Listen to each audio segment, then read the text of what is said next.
For the last 2 days, we've talked about Paul's expressing a statement to the Philippian church of his affection to them. He wrote in Philippians 1:7, "So it is right that I should feel as I do about all of you, for you have a special place in my heart.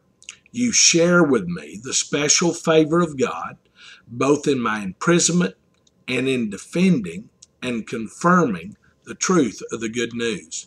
We've been concentrating on the phrase he uses, "you share with me." It's a combination of two Greek words that literally mean we jointly partake in this together. I share with you that Paul mentioned 5 things that we all share in common. They had the same heart, the same special favor of God. They shared in Paul's imprisonment. They shared in the defense of the faith. And lastly, they shared in confirming the truth of the good news. Today, I want to focus on the fact that Paul said the Philippians and us share in defending the faith. He wrote, "You share with me in defending the faith." Let's explore for a moment what it means to say that we all have a share or a partnership in the defense of the Christian faith. The truths of Christianity are constantly under attack. In Paul's day, they were under attack from a hedonistic or pleasure-seeking society. Christianity was constantly under attack from a Jewish elite who felt that this Christian sect was satanic and filled with error. Cults continuously rose up, diluting the simple message of the identity of Jesus Christ as the one and only Son of God. So this church in Philippi, as believers in Christ, shared in a mission with the imprisoned Paul to hold the truth of Christ high and defend it against those attacks. Today, it's no less under attack.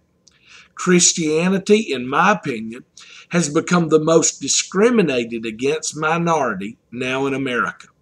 You can blast away at our beliefs and our lifestyles and do so without any repercussions at all.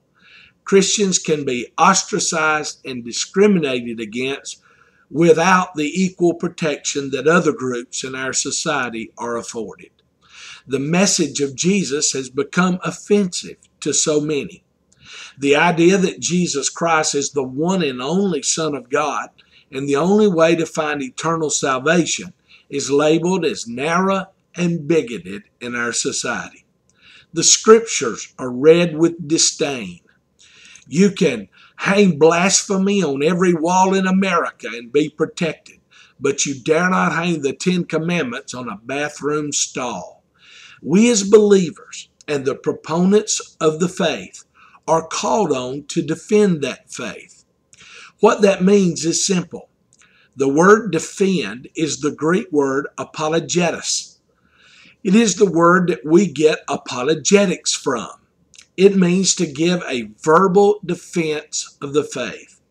One scholar translates it as being a well-reasoned reply, a thought-out response to adequately address the issues raised.